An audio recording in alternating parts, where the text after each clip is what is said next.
কখনো কোনো কিছুতে বেশি আশা রাখবে না, তাই বলে আশা করবে না এমনটা না। আমি বললাম বেশি, কেননা কোনো কিছু যেরকম কম ভালো না, আবার কোনো কিছুর বেশিও ভালো না। মাঝারি রেখো, মনে রেখো কোনোদিনও কাউকে প্রকাশ করতে যেও না যে হ্যাঁ আমি এটাতে একটু আশা রাখি। যখন আশাটা পূরণ হয় না, তখন হতাশায় পরিণত হয়। এই যে এতগুলো যে কথা বলে দিলাম, তার মাঝে তোমরা তো অনেক কিছু দেখে নিলে। আজকে আমি যেটা বানাচ্ছি খুবই একটা নতুনত্ব। হঠাৎ বসে আছি কি করব, হঠাৎ মাথায় এলো আচ্ছা একটা সহজ পদ্ধতিতে যদি কোনো হাতের কাজ করা যায়। অমনি বসে পড়লাম আমি আমার রং তুলি নিয়ে।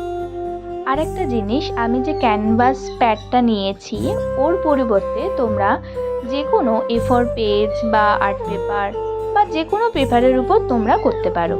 তো আমি ওখানে ক্যানভাস প্যাডের উপর নিয়েছি, সেটা তোমরা ভিডিওর মধ্যে দেখেছো, যেটা একটা বইয়ের মতন রয়েছে। এইবারে আমি একটা কথা বলবো। কথাটা হলো ড্রয়িং মানে ছবি আঁকা, আর ক্রাফট মানে হাতের কাজ করা। দুটো খানিকটা সিমিলার, কিন্তু ডিফারেন্স আছে, অনেকটাই ডিফারেন্ট আছে। কেননা ড্রয়িং হচ্ছে বিভিন্ন কোনো ছবিকে দেখে ওটা আঁকা বা নিজের মতন করে করে কোনো কিছু আঁকা। আর ক্রাফট হলো কোনো কিছু ফেলে দেওয়া জিনিস, ওয়েস্ট মেটেরিয়াল বা অন্য কিছু জিনিস দিয়ে ক্রিয়েটিভভাবে যখন তুমি কোনো কিছু তৈরি করছো, সেটাই হচ্ছে তোমার ক্রাফটের মধ্যে পড়ে। হ্যাঁ, এবার সেটার মধ্যে তোমাকে কিছু পেইন্টিংও করতে হয়, কিন্তু ক্রাফট আর পেইন্টিং দুটো কিন্তু ডিফারেন্ট।